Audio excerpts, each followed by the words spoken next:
Less is more. Only show them on the areas that you're going to streamline or improve. You don't need to show off things that don't matter. Otherwise, the things that do matter are going to get diluted. Diluted focus gets diluted result. Make your focus only on the things that actually can move the needle. If you use this framework, I promise you that your demos will be much more successful. Hey there, it's Ian Koniak, and today I'm going to share a 4-step framework to how you can deliver a perfect demo. This is something I've used at Salesforce. It's something I use even when showing my own platform, Untap Your Sales Potential. It works really, really well. So let's dive right into it. First thing you're gonna do, step 1, discovery first. Anytime you're gonna do a demo, there's so many people that, show up and they throw up and they show the features, they show their, their products, their capabilities. That's like shooting blind. It's like spray and pray, hoping something will stick. Never give away a demo until you've done discovery. This will allow you to tailor the demo based on their specific needs. It will allow you to use their language. It will allow you to show them how and where you can help. Most software platforms have literally hundreds of features and capabilities. So what are you supposed to demo if you don't know what their needs are, where their challenges or pains lie? So that's the first thing, is discovery first. Now, what are we looking for in discovery before a demo specifically? Number 1 is we want to look at their current state. We want to understand how they do things today. What I always like to do is have customers show me their environment, show me their workflow, right? Their current workflow. How many steps does it take for them to accomplish what they're trying to do? Okay, when I was at Salesforce, we looked at from the time a lead comes in to the time an order is closed and everything in between, the quoting, the passing off from a BDR to an AE, the lead scoring, all the things that we're doing manually. And there are always so many steps involved. By looking at their process, you can show them how to streamline it and simplify it and eliminate all those steps. So you want to see their current state, you want to see their current workflow, you want to ideally see their current systems, right? You want to see what they're using today and how ugly it is, basically, and what that looks like. So I have them reverse demo to me what they're doing today, so I can have a better idea of how the software is going to help them. I'm also trying to understand their goals and their priorities, okay? So I can show them how what they're doing today doesn't actually map to their goals and priorities. And the final thing I want to know is what's not working. What is the pain? What is the pain? What are the challenges that they are currently experiencing with their current systems, their current state? How long does it take? What are the steps involved? What are the manual processes? We're really trying to understand whether or not we can help them first. So before someone says, show me what you got, show me your solution, I would say, well, I really don't know what I'm going to show you yet, because there's so many different capabilities. For us to maximize our time and to really be effective together, it's important that I look at what you're doing today and to see the areas that we can streamline, to improve, to automate. Would you mind sharing a little bit more about how you do things today, and then pivot back to them? So if anyone wants you to go first, you say, well, I'd love to, but what am I showing, right? So always pivot back to them. That's step 1.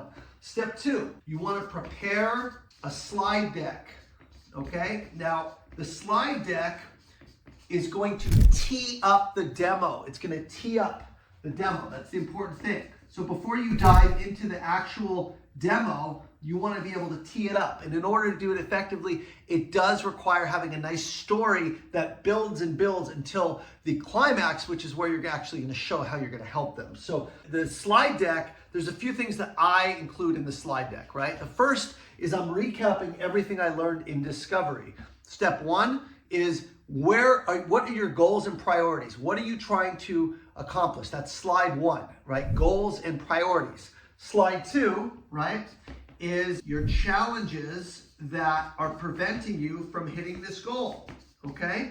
This is everything that you learned in discovery. You're reading back to them and say, hey, you're trying to improve your win rate, but here's how much time your sales reps are spending in the field or doing manual processes. It takes them 2.5 hours to quote. They can't go and get more deals if they're bogged down with administrative processes. So you're basically introducing contrast between what they're trying to accomplish and what the current state or what the status quo is preventing them from doing. So that's the challenges. And then I always like to do a what we heard. This is literally sharing details around how they're doing things today. Hey, it's 5 steps to do this. We have to spend this many hours doing manual processes. You're basically showing them that you know them. You're showing them what you learn, and you're basically not pitching anything at this point. You're saying, here's where you're trying to go.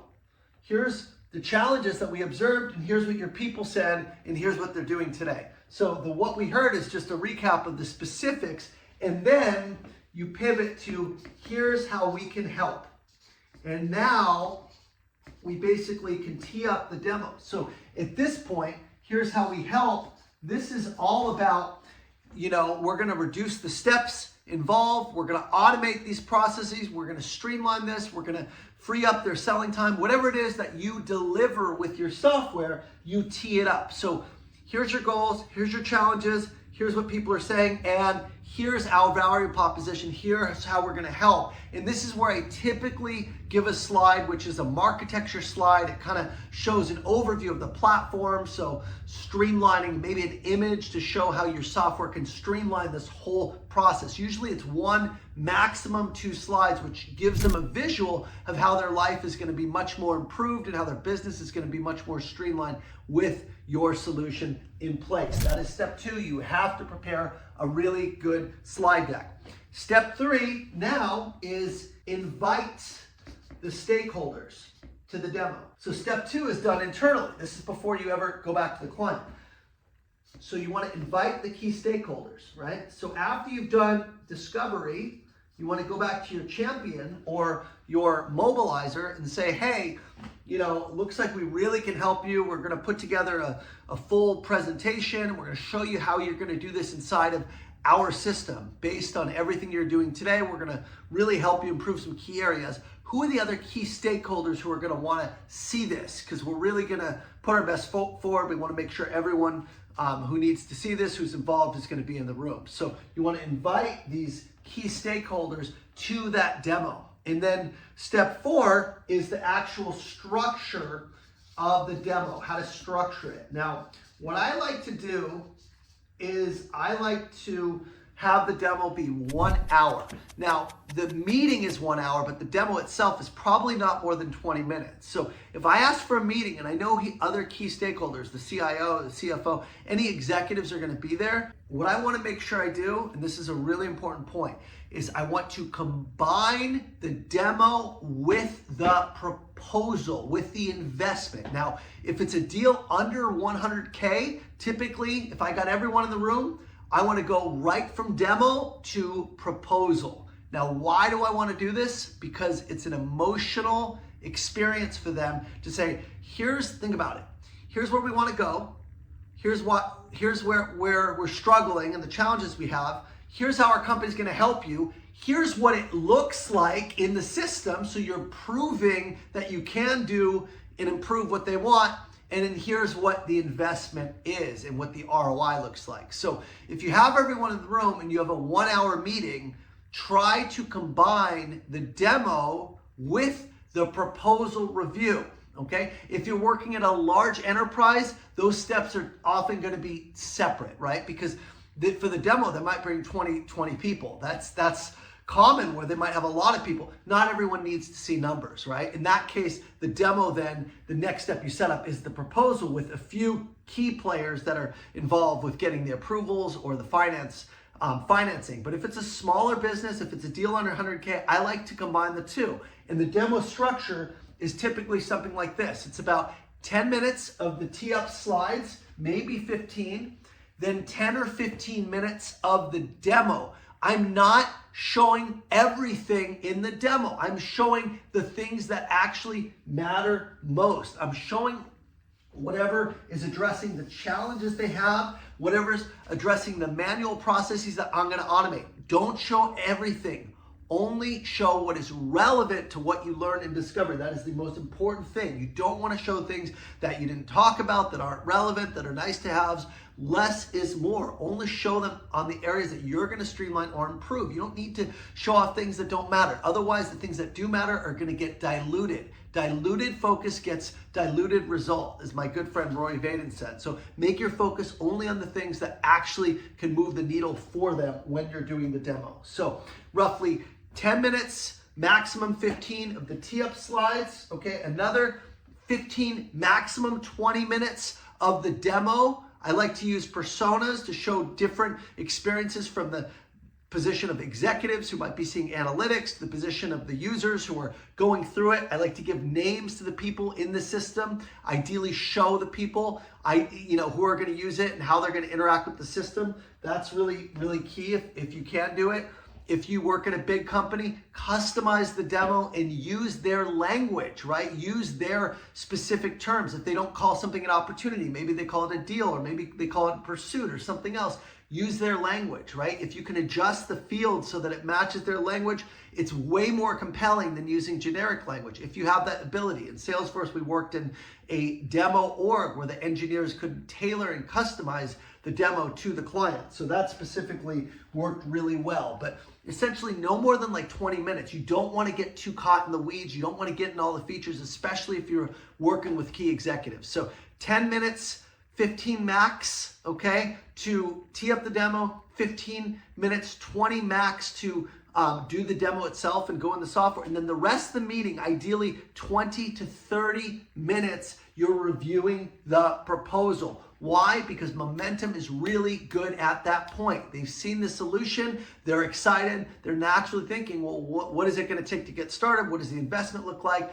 And you want to leave enough time to really review that, okay? And at that point, they have what they need versus having to drag it out to another meeting. I find when you get all the stakeholders and when you combine the readout with the demo and the proposal, the max that you might need is an hour. If you can get 90 minutes, even better, but an hour structured that way with the first 30 minutes being the readout and the demo and the last 30 minutes being reviewing the proposal, looking at the ROI, that really does compress the sales cycle so you don't have to separate every step. The big thing is that this comes first. Don't do the demo first. Don't give away demos. It's super valuable. Before you give a demo, make sure you know what you're showing, that it's qualified, that you can help your clients, and that is one of the most important things that I can emphasize in software sales is make sure you do the discovery first so that you know what you're demoing. Your time is super valuable, your company's time, your engineer's time, your resources is super valuable.